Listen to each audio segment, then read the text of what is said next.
H&R Model 923 9-shot revolver from the late 60s. Hey YouTube, today we're going to talk about this pretty nice and shiny little revolver here. This is something that I picked up recently from a local gun shop for pretty cheap, and I've been into H&R revolvers for a minute, being that I have this one, the 929, that is also called the Sidekick. This one's extra special because this one was an inheritance from my grandfather. But we're going to talk about this in a separate video because it definitely demands its own video. But being that I did have the 929 inherited from Grandpa, whenever I get an opportunity to pick up another older H&R revolver, I do so.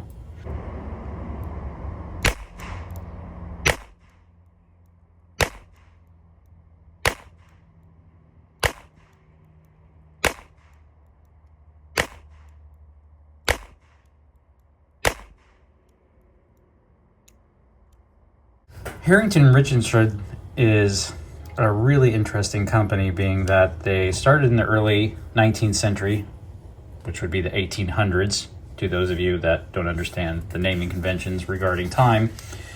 And they were uniquely positioned, along with other companies such as Smith & Wesson and other famous 19th century gun companies. They were uniquely positioned to capitalize, literally, on the expansion of America into the western states, into the frontier. And so there was a need, due to all of the wilderness and starting new homesteads, small game, nuisance animals, even, people, right? Two-leg threats, if you will.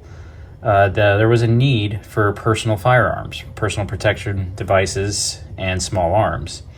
And H&R stepped in to fill that niche, making many handguns and different types of guns in the 19th century. And then in the 20th century, they were notorious for all of these 9-shot revolvers. You had the 920 series, basically the 900 series in general. But this thing is in great shape for being a 1968 model, at least according to the serial number. It is still, fully intact. It shoots great. It's been fairly accurate once you get used to the very kind of rudimentary sighting system, which is this typical kind of front post and then just the notch in the rear there, if you will. It will operate both single action and double action.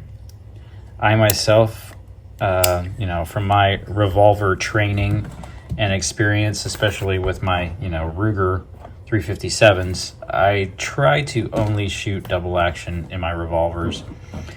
You can achieve some extreme accuracy from actually doing the single action, but I find that that isn't really conducive to, really learning a double action system. So I typically only shoot it in double action. These old revolvers, of course, they don't have a transfer bar. It's like directly the hammer hits the actual cartridge, being rimfire. So these are not to be dry fired.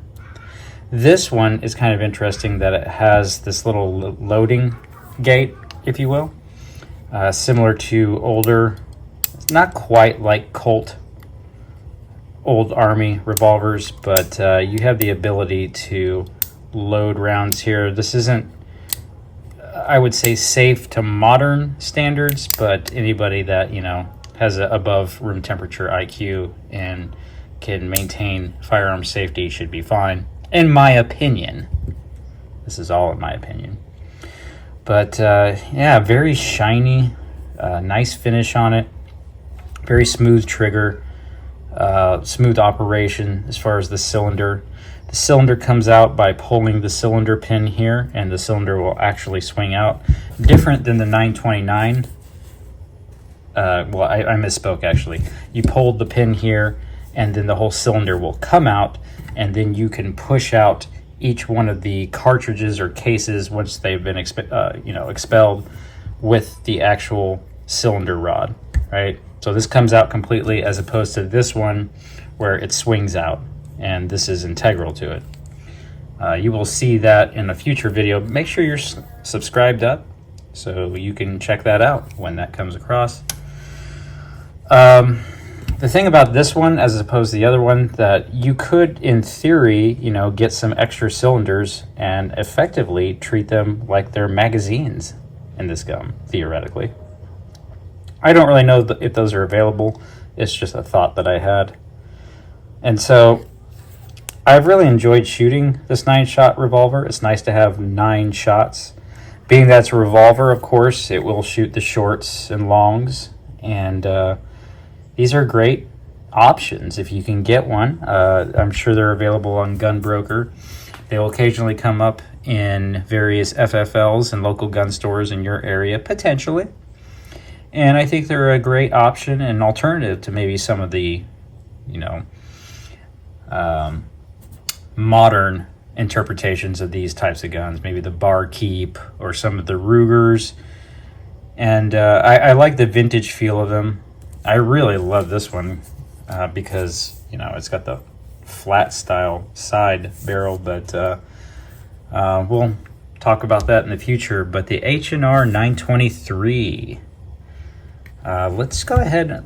We never really talked about how long that barrel is. So this is, we'll use the Starrett 12-foot 1/2-inch wide blade precision tape. This is a vintage tape measure that belonged to my grandpa. It only has standard, no metric. It looks like the barrel is coming in at 3.5 inches.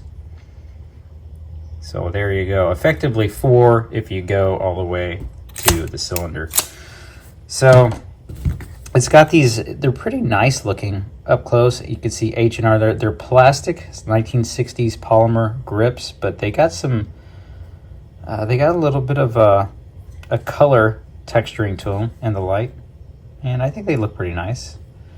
And this is a pretty nice gun in great condition for a 1968 model. And we didn't pay much over $100 for this guy. So that's good to go. H&R 923 Sidekick. Hope you enjoyed this video. Stay safe out there, and we'll catch you on the next one, YouTube.